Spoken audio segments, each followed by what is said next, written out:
أعوذ بالله من الشيطان الرجيم بسم الله الرحمن الرحيم الحمد لله من أول الدنيا إلى فنائها ومن الآخرة إلى بقائها. الحمد لله على كل نعمة وأستغفر الله وأتوب إليه من كل ذنب وأتوب إليه وهو أرحم الراحمين. وصلى الله على سيدنا ونبينا أبي القاسم المصطفى محمد وعلى أهل بيته الأطيبين الأنجبين بهم نتولى ومن أعدائهم نتبرأ إلى الله. اللهم كن لوليك الحجة ابن الحسن صلواتك عليه وعلى آبائه في هذه الساعة وفي كل ساعة وليا وحافظا وقائدا وناصرا ودليلا وعينا حتى تسكنه أرضك توغاه وتمتعه فيها طويلا. اللهم صل على محمد وآل Muhammad. It is the start of a new year, 1442 after Hijrah, which makes it 1381 years since the tragedy of Karbala, since the shahadat of Abu Abdullah al-Hussein alayhi salam.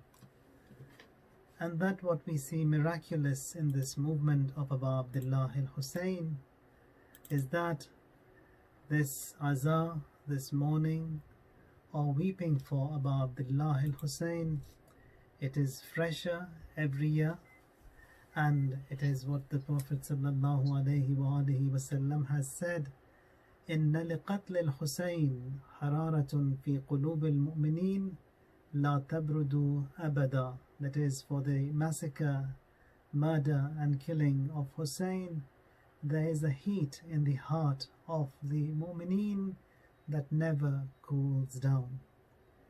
Crying and mourning for Sayyid al-Shuhada alayhi salam has such great reward, such great ajr, and the name of Hussein, Abu Abdullah al-Hussein, is such that this entire creation, the hadith says that on the day of judgment, from 1,000 sufuf of mu'mineen who will enter the heaven, 999 will enter by the mediation and through the shafa'at of Abu Abdullah al-Hussein alayhi salam.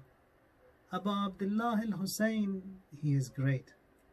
Tears shed for Sayyid al-Shuhada, they all carry weight and they are bought at a lavish price by Allah Tabarak wa Ta'ala. One of the greatest of Maraja Taqleed, who passed away in the late 90s, 1998, is Ayatullah al-Uzma Mar'ashi Najafi.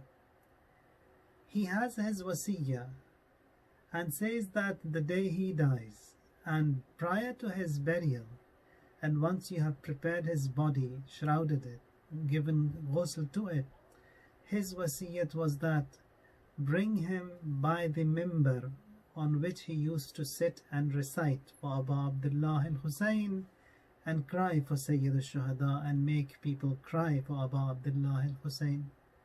Now he has this wasiyah to his son. Then he calls another alim in Qum and says that I have said this to my son Mahmud, but he may forget. So that he doesn't forget, you remember that once they have prepared my body, bring the coffin by the mimbar on which I used to recite, and open my amama, my turban, one side of it, tie it to my coffin, and the other end of it, tie it to the mimbar of Abu Abdullah al-Hussein.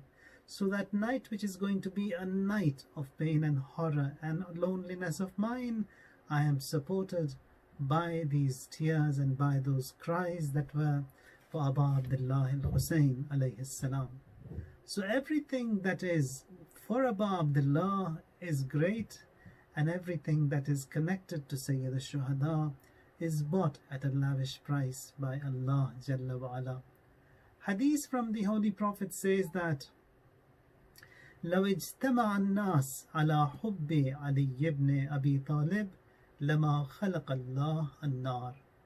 If mankind, they had gathered and they had united upon the love of Amir al-Mu'mineen Ali ibn Abi Talib alayhi salam, Allah would not have had created fire.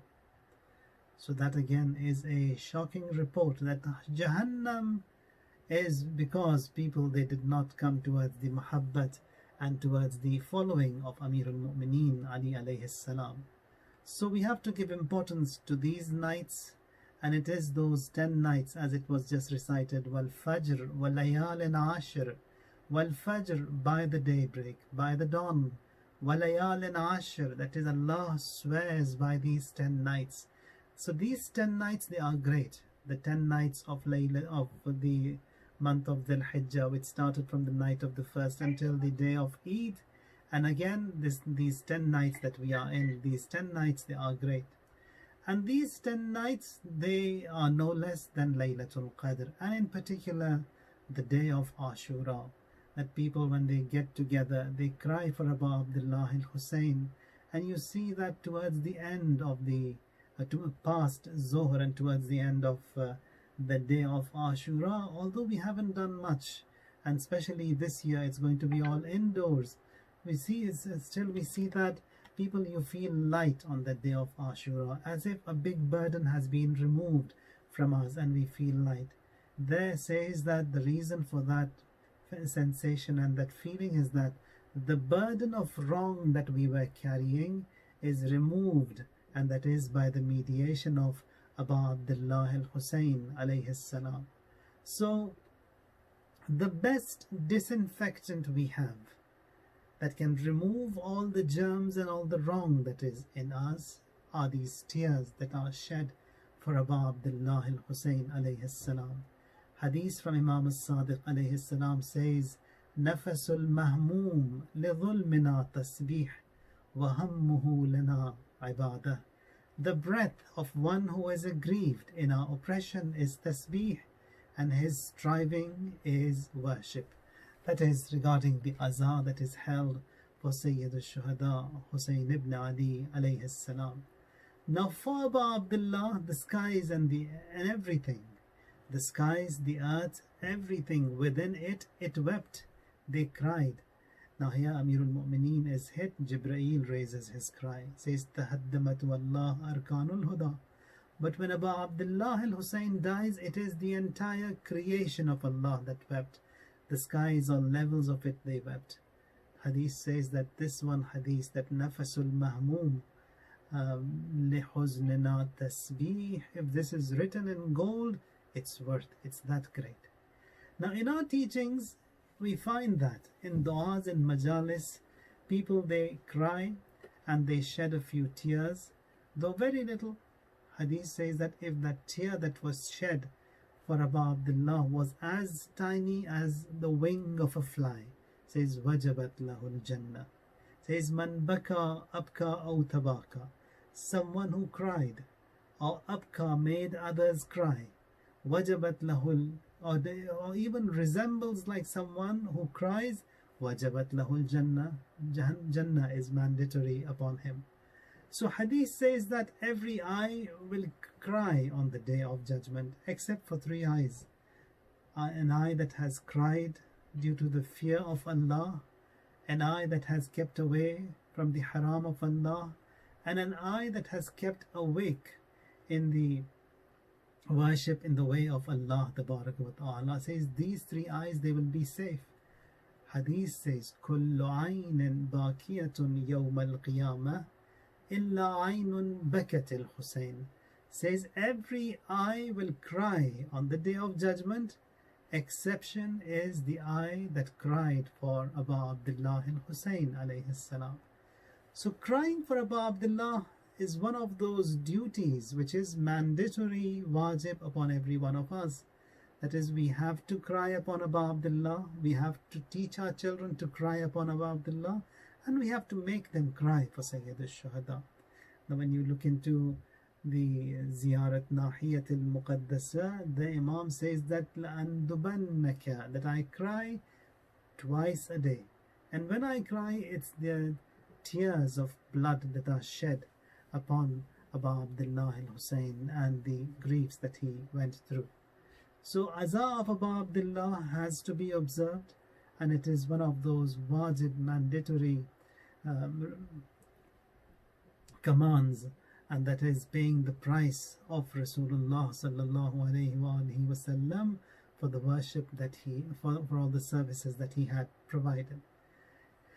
Now, one of the ulama, you must have heard his name, is Marhum Sayyid Ali Akbar Kawthari. Now, those of you who've seen the sermons and the speeches that were delivered by Imam Khomeini, and especially in the Muharram and Safar, and whenever a majlis was held, you can find his clips on YouTube. Ali Akbar Kawthari, a very renowned orator who recited for him throughout his life, and also his father was the reciter for Imam Khomeini. Now he, on the day of Ashura, as the trend is in India, in Pakistan, in Afghanistan, in Iran, in Iraq, that majalis, they start from Fajr and they continue all the day. And here this, because he was a renowned speaker and an orator, people, they always invited him. He says that I was fully booked, packed, every hour of mine for reciting a majlis, and then I came out of a majlis with a little break of a few minutes. I need to get into another one. I came out and a group of children, some girls there in the streets, they caught hold of me. They said, Awai Kawthari, hello, we want you to recite for us. He says, I'm busy, I have to get to another majlis, allow me to leave. They plead. They held his abba and they say, please, we have arranged a little majlis, all these children here, and we want you to recite. He says, I'm too busy today. They held and they started crying. And these girls, they said that, do you think that only the elders, they have a heart to cry for Abu Abdullah? We children also have a heart. We also love to cry for Abu Abdullah al-Hussein. We also love to hold a majlis for him.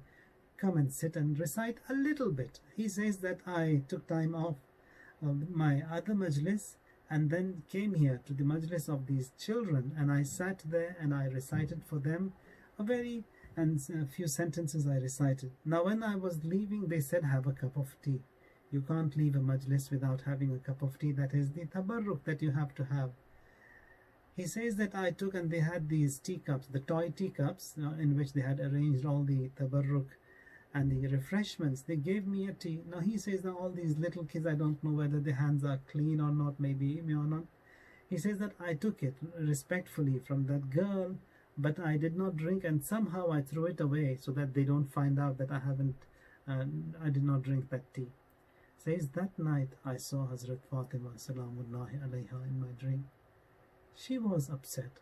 She says, Kawthari, why did you do that? Why did you not have that tea?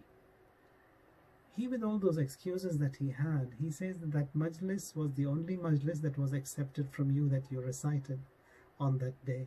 And that tea that you just spilled it away, that was prepared by me. We believe that a majlis that is held for Abu Abdullah al-Hussein alayhi salam, the host of that majlis is Fatima az-Zahra alayha salam. Everything is prepared by her. Who recites what he recites, who prepares the tabarruk and all the refreshments, the manifest, who attends, who participates, may that be the salam or the marsiya or the noha or the ziyarat. All these are the different components that a majlis has, and that manifest is prepared and written by Hazrat Zahra salamullahi alayha. Hadith says, the ayah of Quran says that وَقُلْ اعْمَلُوا فَسَيَّرَ اللَّهُ عَمَلَكُمْ. Do whatever you want. Allah is watching your actions. وَرَسُولُهُ, He is watching.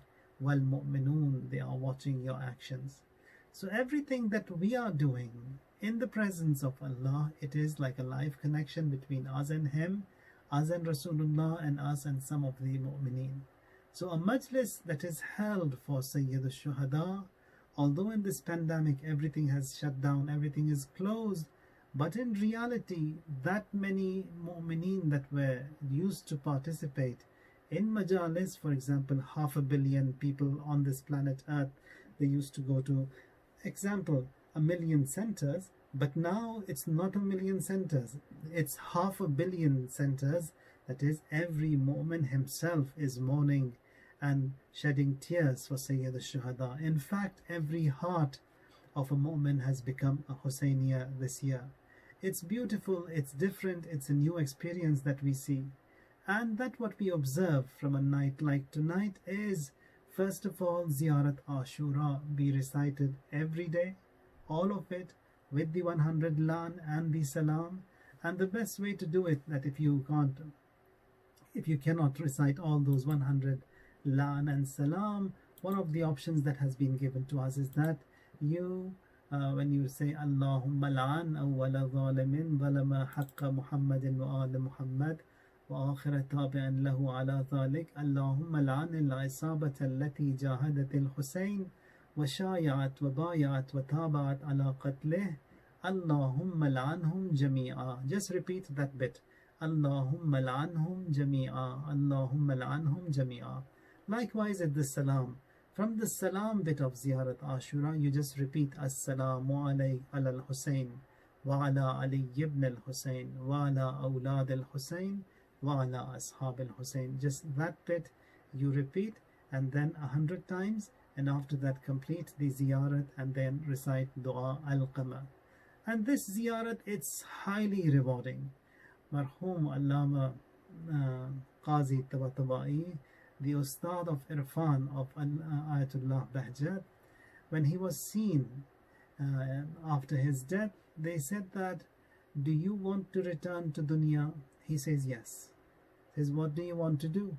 Says, as long as I lived, I just recited Ziyarat Ashura once.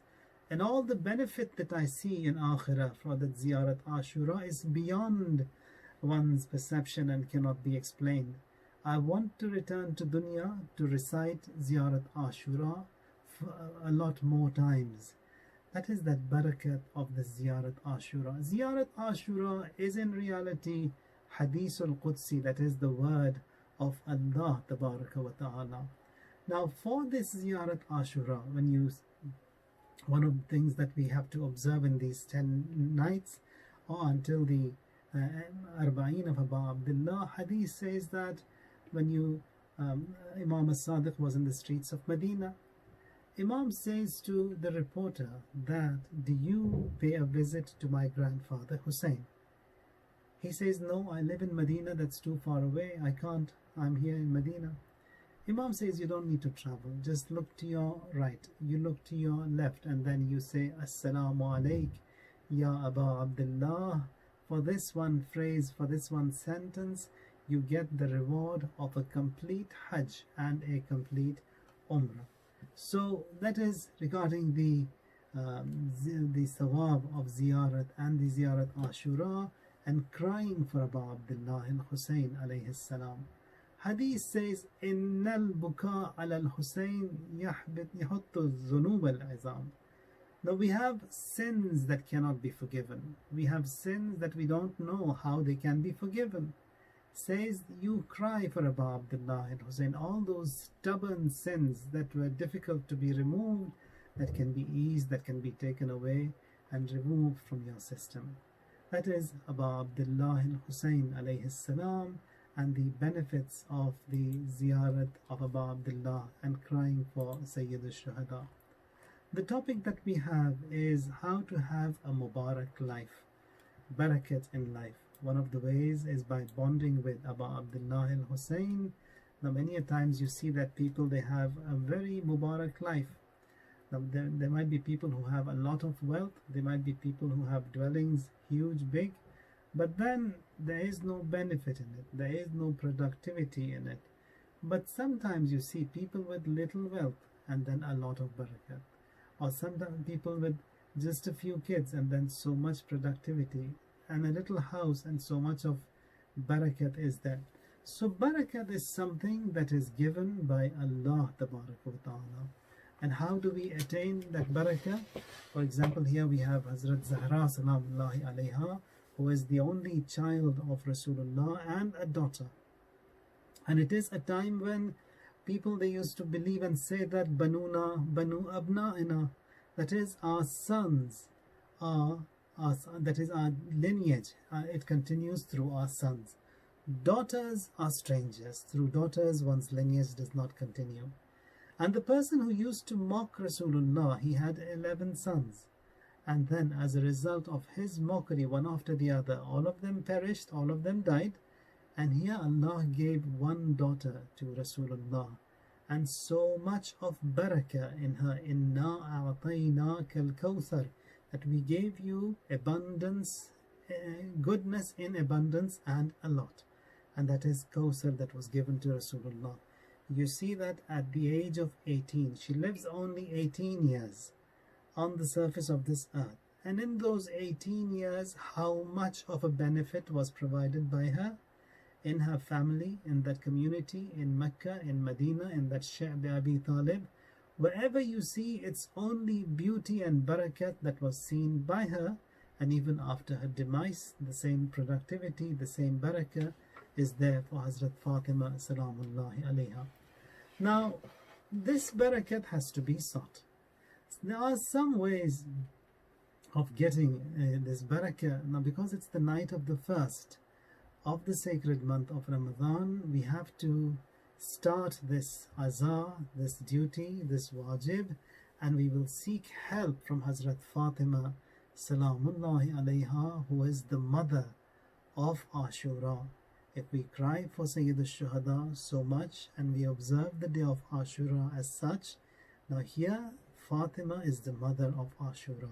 So a lot more emphasis and importance has to be given to this Ashura, and for that we will seek help and start the observances by the name and by the azar and crying for Hazrat Fatima alayha salam. Now, Hazrat Zahra Salamullahi alayha, she has a hadith. She says that regarding the importance of prayers, she says that Yarfa'illah al-barakata min umrih, that someone who doesn't offer his prayers on time, not that he is not offering his prayers, he is offering his prayers but then not on time, or that tawajjuh, that importance has to be given to it, is not being given. She says Allah punishes him with 15 punishments. Says 3 of these punishments are in this dunya, and then 3 at the time of death, and 3 when he's laid in his grave, and then again when he will be resurrected on the day of judgment.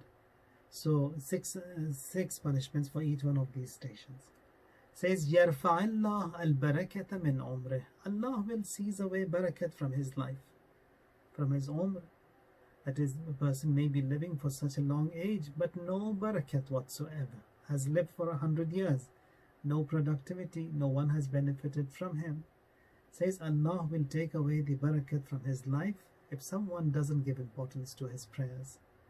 وَيَرْفَعُ اللَّهُ الْبَرَكَةَ مِنْ رِزْقِهِ, from his rizq also Allah will take away barakat.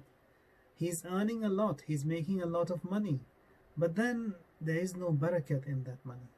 On the contrary, we do have that people, they don't make so much money, but there is so much of barakat in their time, in their money, in their house, in their family, in everything. So that is something that is bestowed upon people. Now, barakat, we don't have an interpretation or a translation for that in English. You don't know how to translate this term barakah, to have a blessed life. Now, in one of these battles, Rasulullah sallallahu alayhi wa sallam, with 1,000 soldiers, he was there with Amir al-Mu'mineen, and Abu Zar, he comes and says, Ya Rasulullah, you are this part of the world, I want you to have your dinner with me tonight, I invite you. And says to his wife that I'm inviting Amir al-Mu'mineen and Rasulullah, so make something for them for dinner. Rasulullah, he says, I accept your invite, but I've come here for a battle with 1,000 soldiers, so I cannot leave them behind and I come and have a feast and they sit here. So I will come and I will bring all of them to your house, 1,000 of them. He comes and says this to his wife, that the Prophet, he accepted to come with Amir al-Mu'mineen and the 1,000 soldiers that are there with him.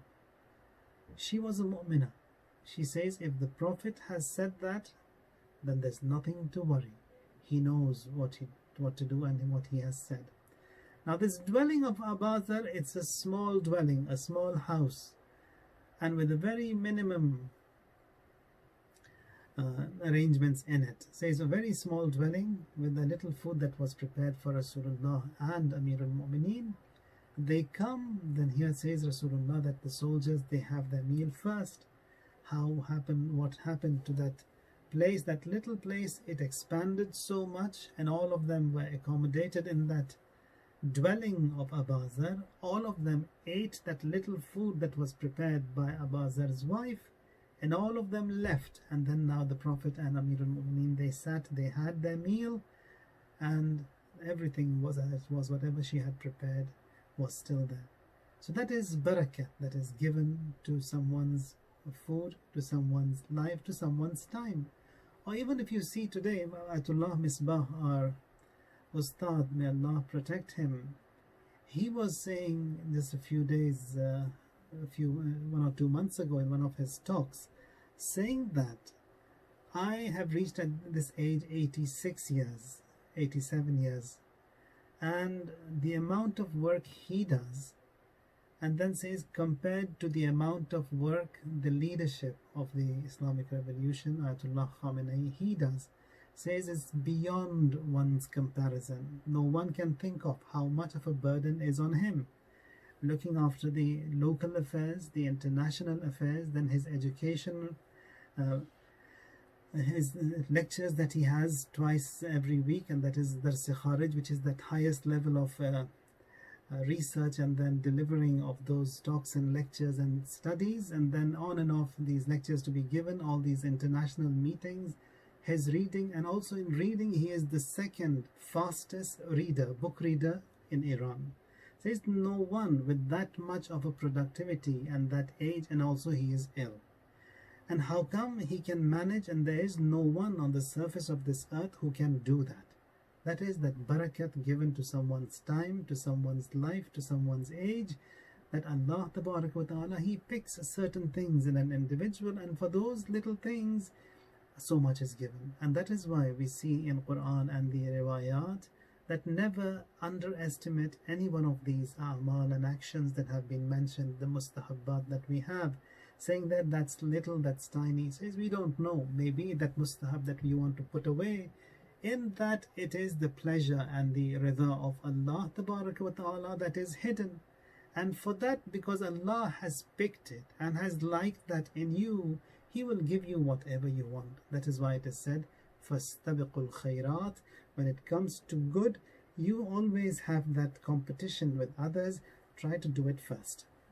So here she says that Allah, for someone who takes prayers easy, يَرْفَعِ اللَّهُ الْبَرَكَةَ مِنْ عُمْرِهِ. Allah will take away barakah from his life, وَيَرْفَعِ اللَّهُ الْبَرَكَةَ مِنْ رِزْقِهِ, and from his rizq.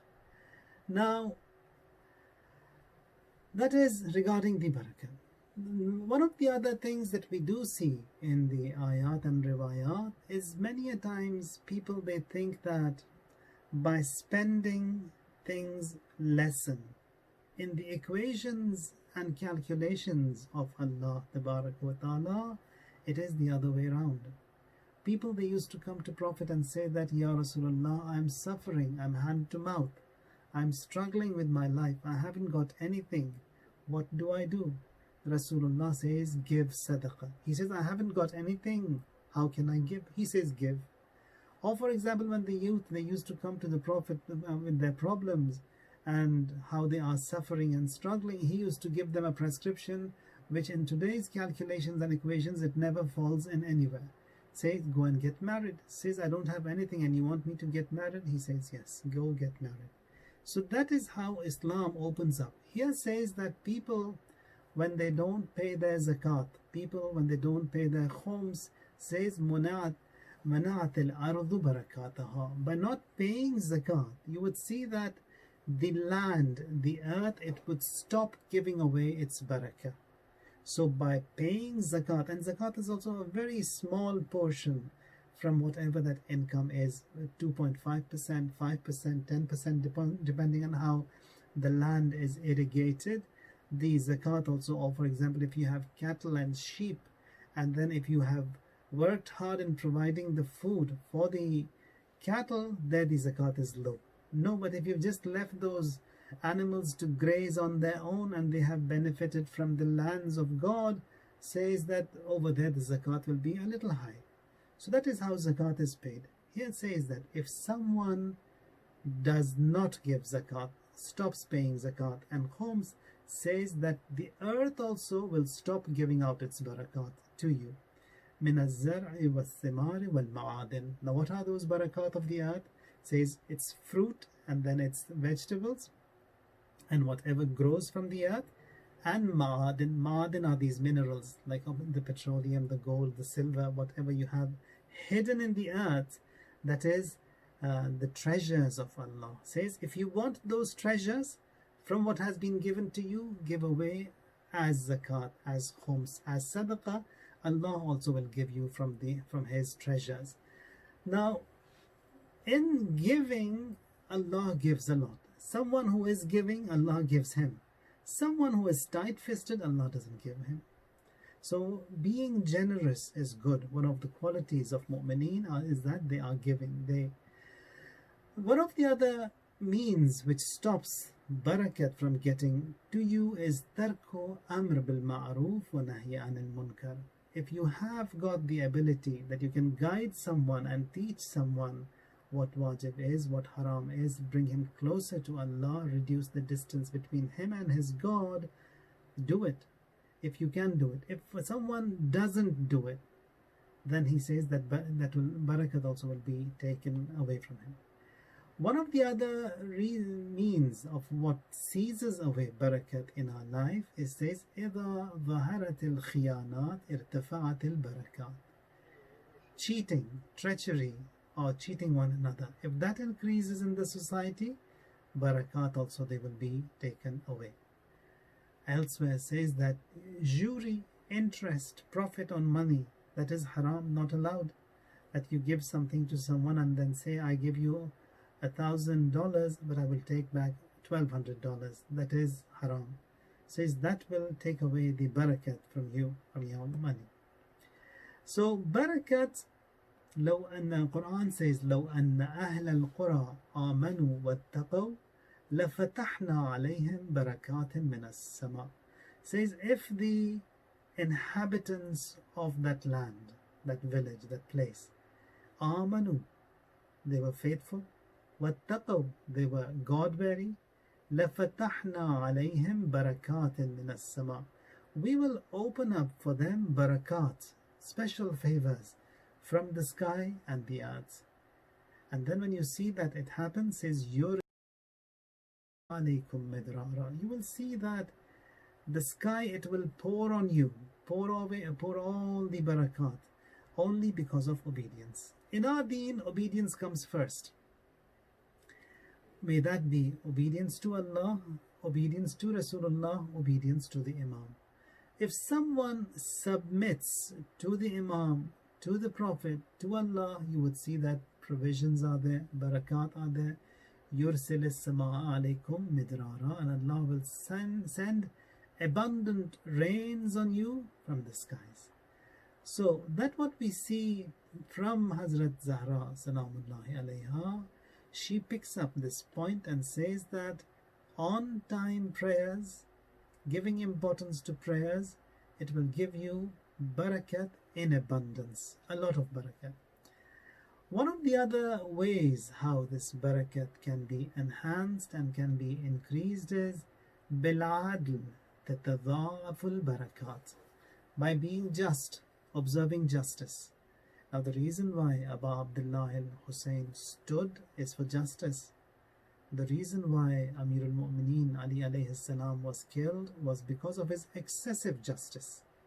So they could not tolerate the justice of Amir al-Mu'mineen, that is, he being the first person of this vast Islamic land with all those riches embedded in the grounds and the earth, and all those blessings and favors being poured from left and right from all the creation of Allah, and he being the top and the first person, and not giving away anything to those who are power hungry and who want to oppress and to rule.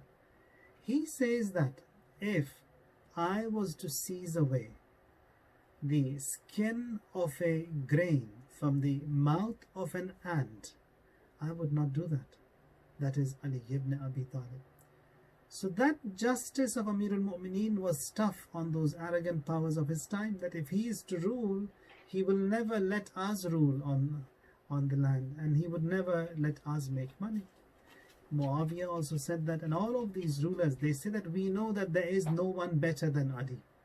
But if we work with him, we won't get to our world. For us, our aim and is to get to this world and to make this world.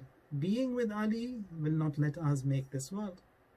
So that was the reason why Amir al-Mu'mineen was killed, and says that Ali was killed for his shiddat adlih, for his severe and his staunch and his justice that was seen. Bil-adl tatadha'af al-barakat. Says with justice you will see that barakat, they increase in your life in multifolds.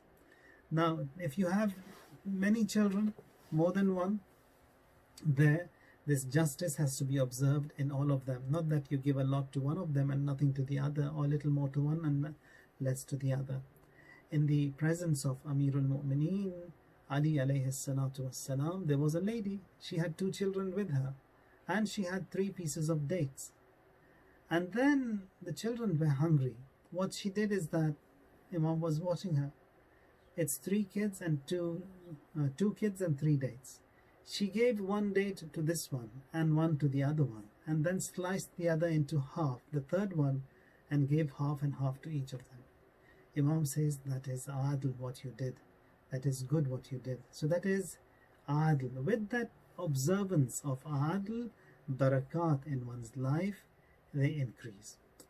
Now again, when we see these riwayat that talk about barakat, Imam al-Sadiq alayhi salam says that لا تدخل الملائكة بيتا فيه خمر أو دف أو طنبور. Says that a house where there is liquor, a house where you find all these musical instruments that are not allowed, says that house is not Mubarak, is not a blessed house. ولا يستجاب دعاؤهم وَتُرْفَعُ الْبَرَكَةُ عَنْهُمْ. Says du'as in that house, they will not be accepted, and barakat also will be seized away from that house. Says a house baytul la sibyana fihi la barakata fihi. Says a house where there are no children, there is no barakat in it. Now what we see, the trend of having 1 kid and 2 kids, that is also a wrong trend. And we think that we cannot make and we cannot support them, we cannot afford for them. We are not the ones who do anything for them. A child, he comes in this world, he brings all his rizq, the package of rizq with him. Now before he stepped into this dunya, did we avail all the food and drink in the mother's breast for the baby? We did not. Nor did the child ask. Before he stepped in, Allah availed. So he makes the arrangements, saying that the population is growing too and it has to reduce if we want to provide. That is all wrong. This earth has been created. He is the creator. He is the provider. He provides. He never lets anyone stranded. Then again, one of the most important, now many of these things, we may not be having any of it in our lives, any of these harams in our dwellings, in our livings. But certain things that attract barakat, we have put them away intentionally. We participate in the majalis of Abu Abdullah, which is very good. We observe every matam, which is very good. We cry, that is good. And there are things that we do not do. One of them is, especially in this pandemic, we can work on it and bring that back on board. Rasulullah sallallahu alayhi wa alihi wasallam, he complains. Quran also complains, says that Ya Rab inna qawm ittakhazun hadha al-Quran mahjura. that my people, my nation, they abandoned this Quran. So, البيت الذي لا يقرأ فيه القرآن ولا يذكر الله فيه تقل بركته وتهجره. Says a house wherein Quran is not recited, Allah is not remembered in it, تقل بركته, the barakat of that house also reduces. Recite Quran. Quran is very important. Quran is beautiful. Ayat of Quran are the words of Allah Ta'ala. Like these riwayat that we recite, and they are the statements of Rasulullah and Aimma and the Imams alayhim salam. Just like that, Rasulullah, he is leaving behind two things. One are the Ahlul Bayt and one is the Quran. Now we have taken the Ahlul Bayt, but that and also if you see however much dhulm was afflicted upon Quran, means that that much of a dhulm and oppression was on the Ahlul Bayt as well. So if we neglect Quran in our lives, means that we are neglecting the Ahlul Bayt alayhim salam as well. Although we are part of their observances, but in reality, by neglecting Quran, we are neglecting him. Imam al-Asr alayhi salam, he gives so much of importance to Quran. He recites Quran, he explains the Quran, tafsir of the Quran is upon the Imam. The Prophet sallallahu alayhi wasallam, he is the recipient of wahi, he receives the Quran. Now that he departs from this dunya, after his demise, there are certain tasks that were upon the Prophet that need to be continued after him. And that continuation is via the Imams, who are the successors and who have been appointed by Allah Ta'ala. And that is that little difference that we have with the Sunnis. That is, with the Ahlus Sunnah, they believe that the Imamat's concept is not in the Usul al-Din. We believe that Imamat is in the Usul al-Din. They say, like every other act of worship, leadership is also one of those acts of worship. So we can play around with it. But we believe we can't. Allah, He is one, He is just, and He has sent the prophets, He has appointed the Prophet, He is the one who will appoint the Imam as well. So Imamat is upon Allah Ta'ala. And now when Quran was revealed to Rasulullah, the continuation or the propagation or the delivery of this message of Quran, which was upon Rasulullah, after Rasulullah it is upon Amir al-Mu'mineen. After Amir al-Mu'mineen it is upon Imam Mujtaba alayhi salam, and today it is upon Imam al-Asr alayhi salam. So Imam al-Asr, he delivers the message of Quran, he interprets the verses of Quran, he himself practices Quran, he himself recites the Holy Quran. So I, who claims to be a follower and a believer of the Imam alayhi salam, I also have to give importance to Quran. And if I don't, means that much of a don't that I have in giving importance to Quran, I have stood against the Imam alayhi salam. So it's quite serious that here we say that al-bayt alladhi la yuqra'u fihi al-Quran. Now from this first day of the sacred month of Ramadan, every one of us, those of us who are offering, who are observing the rites of Quran, reciting it, learning it, good. Increase the quality from this first day of the sacred month of Ramadan, this month of Muharram, and it is a lesson to myself. First, those of us who are not on board with the Holy Quran, make an intention, no matter what age you are. There is no age in learning. Age is just a number. So no matter what part of your life you are in, have this intention and get help from Abu Abdullah al-Husayn alayhi salam. He will help you. That if there is a shortfall in our attachment and bonding with the Holy Quran, Allah, by Abu Abdullah al-Husayn, help us get on board and get connected to this divine book. Now, Quran not reciting, that also takes away the barakah in one's life. One of the other things that removes barakah from one's life is swearing. Swearing an oath. Now, this is swearing a right oath, a correct oath.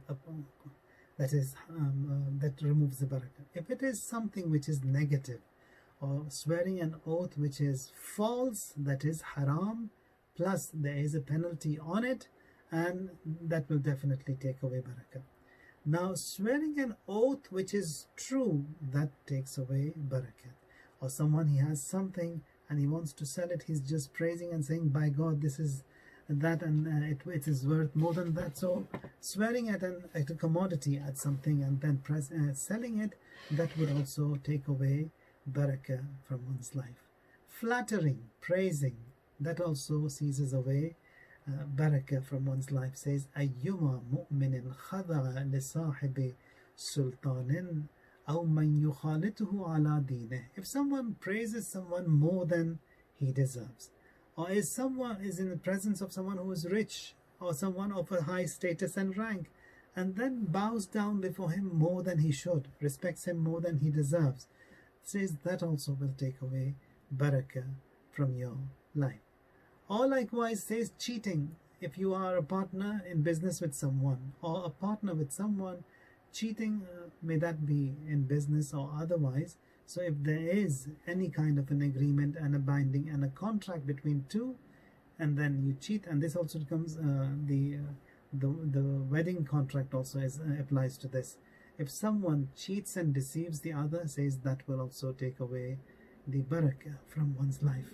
Yadullah fawqa aydil mushtarikin ma lam yakhun ahaduhuma. Says Allah's hand is upon the two partners in business as long as they don't cheat.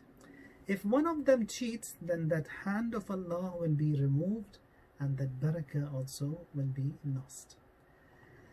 Inshallah, we'll continue this talk tomorrow. It is the night of the 1st of Muharram, and it's the first majlis we have all got together, and that is mourning for Abu Abdullah al-Husayn alayhi salam, and it is the first Muharram that is observed in a different way. Now, that what we see is the afflictions that unfolded upon Amirul Mu'mineen and Hazrat Fatima Salamullahi alayha, and that is upon after the demise of Rasulullah sallallahu alayhi wa alihi wasallam. Hadith says that when we talk about the Masaib of Karbala, they are great. Imam al-Sadiq alayhi salam says that what unfolded in Medina after Rasulullah, Adha wa Amar. Adha means painful. Amar means bitter. Says things that unfolded upon Amir al-Mu'mineen, and that what he saw from among the tragedies and all those miseries and all the pains, Abu Abdullah al-Husayn did not. Yes, in less than half a day, everything that was with Abu Abdullah al-Husayn, it perished.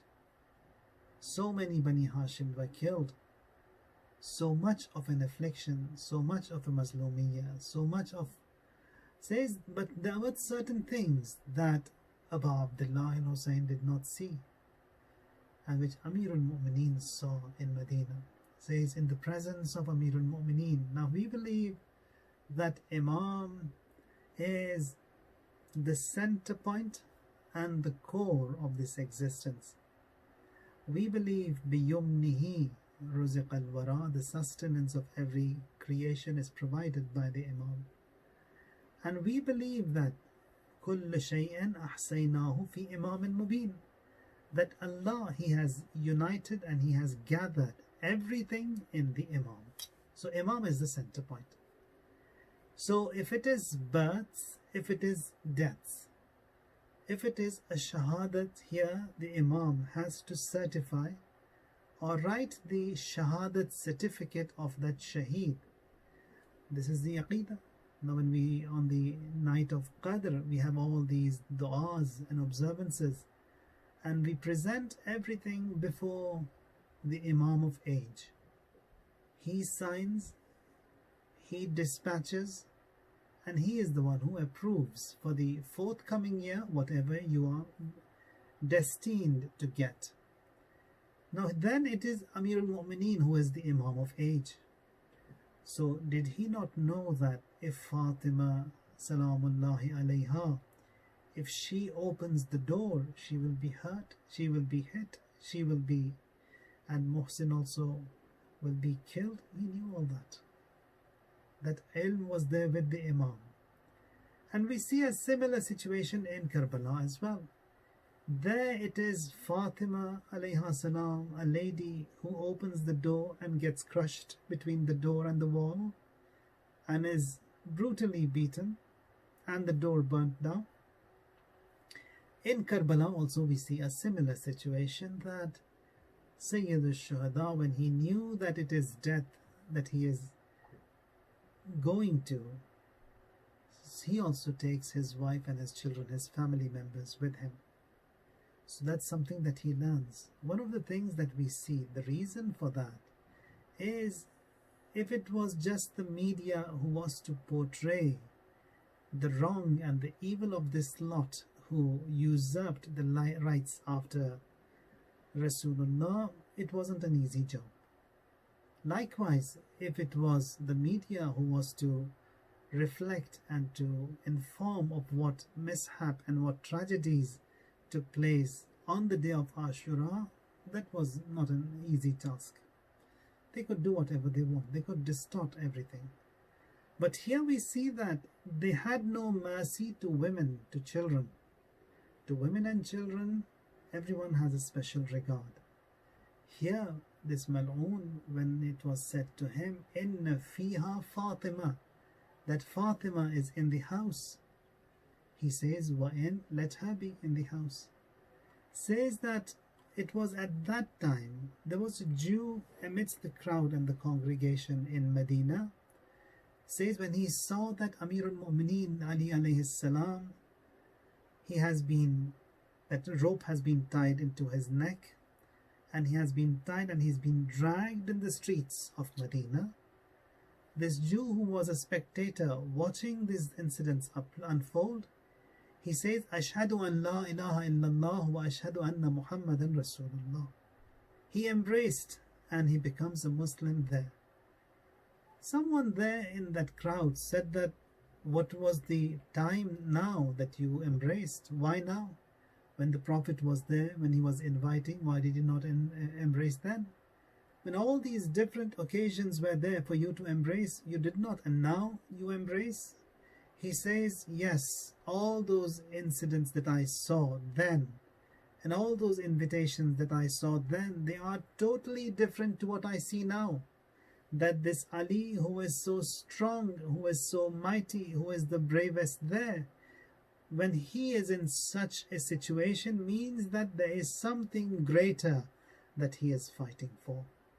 And there when we see these riwayat, that says that in the last days of Rasulullah's life, Jibreel, he descends. He says, Ya Ali, Ya Rasulullah, I want everyone in this house to evacuate, to leave. You, Ali and Zahra to remain. I have two messages for you. Says messages that were to Rasulullah were delivered. He accepted them. And there were two messages for Amir al-Mu'mineen. The first message is that Ali, this Khilafat, which is your right, after Rasulullah it will be seized away from you. Instructions of Allah are that you be patient. Secondly, Zahra salamullahi alayha will be disrespected, will be beaten, will be crushed between the door and the wall. The moment Amir al-Mu'mineen gets that message, he passes out, he panics. That is it possible that in this land, which is the headquarters of Islam, the land of revelation, Madinatun Nabi, such things could unfold. So that was the patience that we see. That was the commitment of Amir al-Mu'mineen with Allah Tabaraka wa Ta'ala. Now when Hazrat Fatima was hit and hurt and her child was killed there, and when she goes to get the rights from the masjid, it was this young lady, just 18 years of age, and when she wants to walk to the mosque, which is just a few meters from her home. Fatima, she sits down, she rests, she stands up, and then she reaches the mosque. The reporter says that when she came to the mosque, she was holding the hands of her son Hassan. But when she returned from the mosque, it was Hassan who was helping the mother who was beaten by that mal'oon, slapped by that mal'oon in the courts of Medina.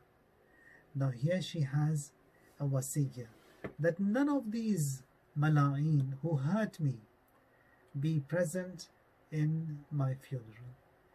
In one of these occasions we see that Amir al-Mu'mineen Ali alayhi salam was in flares, was in tears.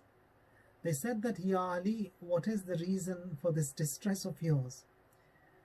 He says that shakkara lahu dharbatan qunfuz, that mal'oon who hit Fatima, he was thanked, he was praised, none of his benefits were stopped or reduced, his wages they continued, his salary was on point, and nothing, all because he was the one who disrespected Fatima.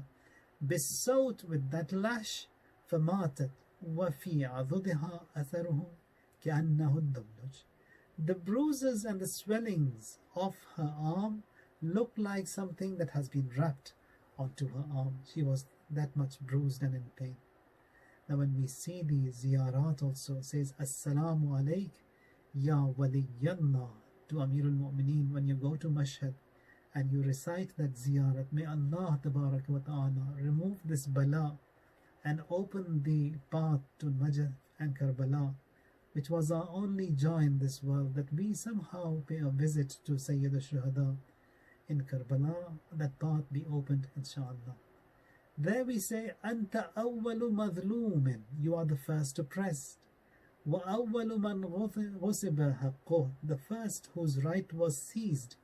Sabarta wahtasabta hatta ataka al-yaqeen, you were patient until you died. فأشهد أنك لقيت الله وأنت شهيد. Now, Amir al-Mu'mineen, this existence of patience and tolerance, he says that to his children and to Asma, who is in the house, now that the mother has departed, her wasiyah and her will is that she be washed and shrouded at night, she be buried at night, no trace of her grave remain until the day of judgment. And there, with the help of Asma, he starts washing the pure body of Fatima. Says Asma, be gentle, be quiet, even these droplets of water that you will be pouring on Fatima to wash her, Asma, be very gentle, very quiet, so that even those droplets are not heard. Says Beriz Abe Ravan Asma Beruye at Zahra, very ahiste, ahiste. Pour water on Asma, on Zahra, but very gently and very quietly, so that no one finds out that we are washing the body of Zahra.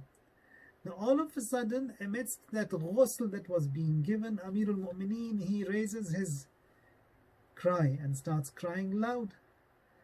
There they say that, Ya Ali, was it not you who said to be gentle, to be quiet, not to raise voices? What happened now? Says Zahra, she had hidden this wound from me. The pains that she was going through, she never said that to me. Now once the body was washed and was shrouded, Amir al-Mu'mineen says to Hassanain, says Hassan, Hussein, Zainab and Kulthum, Halummu tazawwadu min ummikum. Come and hug your mother and say farewell and goodbye to her. Now the next meeting will be on the day of judgment. Now here says that the children, they came, they wept, they cried. Wa hasrata, says that regret upon us for this pain that we are going through and upon the demise of Fatima. Now here says Amir al-Mu'mineen that Ushhidullah, that I bear witness, that I, Allah is my witness, innaha qad hannat, that is she, her hands, the shroud that she was in, it broke, the band on it, it broke, her hands, they emerged, and they hugged Imam Hassan and Hussein, and Then says that Ya Abul Hasan, from the skies this statement was heard. Irfa'huma anha falaqad abkiya wallah malaikat as-sama. Take the children away from the mother, that the angels in the skies, they're all crying and mourning. Imam takes the children away, and then the body is laid to rest. According to her wasiyya, says Ali, my acquaintance in this dunya was that to recite Quran and du'as. I want you to sit in my grave by my head and recite du'as a lot and a lot of Quran. Imam does that, abides by the wasiyya and the word that he has given to his wife. When he lays her to rest in the grave, there Amirul Mu'mineen sends a salam to her and to Rasulullah. Says, Assalamu alayka ya Rasulullah anni وعن ابنتك النازلة في جوارك. Salam be upon you, Ya Rasulullah, from me and from this daughter of yours who has now embarked on this journey, and soon she will be meeting you. And says, Ya Rasulullah, that is, you gave me a trust, you gave me an amana, but that amana is not delivered to you as it was given to me. Zahra that you gave me was a Zahra, strong, and she was well, but the Zahra that I am returning to you is a broken Zahra, a hunched Zahra. A lady at the age of 18, she is hunched and broken. A lady who was slapped, who was beaten, and who was lashed by those mala'een and crushed between that burning door and the wall, and that nail also had hurt her chest. والسلام عليكما سلام مودع لا قال ولا سأم فإن أنصرف فلا عن ملالة وإن أقم فلا عن سوء ظن بما وعد الله الصابرين. Says, Ya Rasulullah, I will leave now. I cannot stand here long. It is not because I do not want to talk to you. I love to speak to you, Ya Rasulullah. But the situation over here, it's different. It's difficult. And it is the wasiyya of your daughter that she be buried and no one finds out where the grave is. I have to leave this place so that no trace remains, no one finds out, and I have abided by the wasiyya of your daughter, Ya Rasulullah. ألا لعنة الله على القوم الظالمين وسيعلم الذين ظلموا أي منقلب ينقلبون. إلهي بحق الزهراء وأبيها وبعلها وبنيها والسر المستودع فيها، يا الله يا الله يا الله يا الله يا الله يا الله يا الله يا الله يا الله يا الله.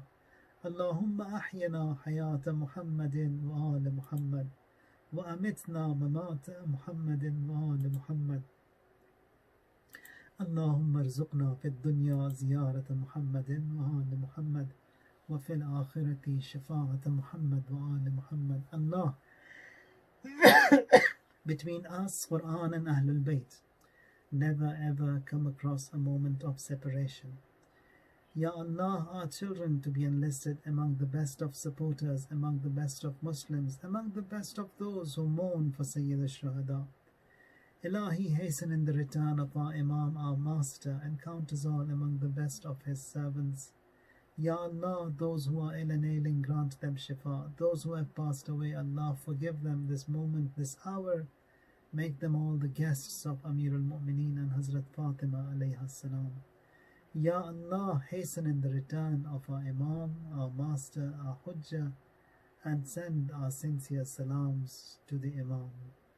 وسبحان ربك رب العزة عما يصفون وسلام على المرسلين والحمد لله رب العالمين. اللهم صل على محمد وآل محمد.